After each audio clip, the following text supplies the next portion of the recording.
এটা অন্য সাধারণ মশার চেয়ে একটু আলাদা। এই জন্য গ্রামে গঞ্জে না থেকে বেশি শহরে থাকতে পছন্দ করে। তার বেশ কয়েকটা কারণের মধ্যে অন্যতম কারণ হল তার ব্রিডিং প্লেসগুলো খুব থিন লেয়ার পানি, অনেক বেশি গভীর পানিতে সে করতে চায় না। নাম্বার 2 হলো স্বচ্ছ, সে কোনো ধুলাবালি কাদা পানিতে করতে চায় না, সে স্বচ্ছ পানিতে করতে চায়। এই জন্য শহরের মানুষের যেমন যেহেতু ফুলের টব রাখা, উপরে ছোট কোনো জায়গায় কন্টেনারে পানি জমে থাকা, এগুলো হয়।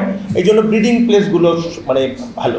নাম্বার 2, এরা সাধারণত বনে বাজারে না থেকে কম্পারেটিভলি মানুষ যেখানে থাকে সেই জায়গায় থাকতে চায়। তো মানুষ থাকতে হলে ঘর বাড়ির মধ্যে থাকে। তারপরে সবচেয়ে বড় বিষয় হলো যে এরা খুব আরামপ্রিয়, খুব এখান থেকে মানে উড়ে যে উত্তরায় যাবে তার মতো আরাম মানে সে নিতে চায় না, সে লোড নিতে চায় না, তার লোড কম নিতে চায়। এই ঘরের এই কোণা থেকে ও কোণায় উড়ে যায়। এবং এর সেন্সরে তো হাই যে এখানে সে যে একটা জায়গায় সোফার নিচে থাকে, ওখানে এসে 3-4 জন যদি বসে, তাহলে সে ওই যে কার্বন ডাইঅক্সাইড যখনই বাড়তে থাকে বাতাসের মধ্যে, তার সেন্সর কার্বন ডাইঅক্সাইড তাকে ডিকটেট করে যে এই দিকে আছে, লোক আছে।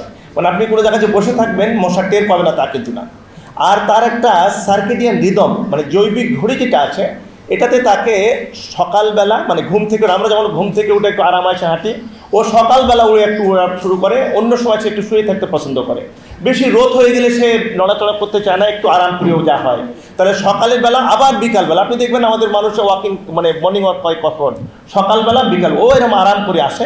এবং এই সময় মশাগুলো বেশি বাইট করে। তাহলে বোঝাতে পেরেছি যে সূর্য ওঠার পরে প্রথম 2 ঘন্টা এবং সূর্য অস্ত যাওয়ার আগের 2-3 ঘন্টা is very vulnerable for the biting time of the Aedes. এই সময়টাকে আপনারা একটু খেয়াল রাখবেন।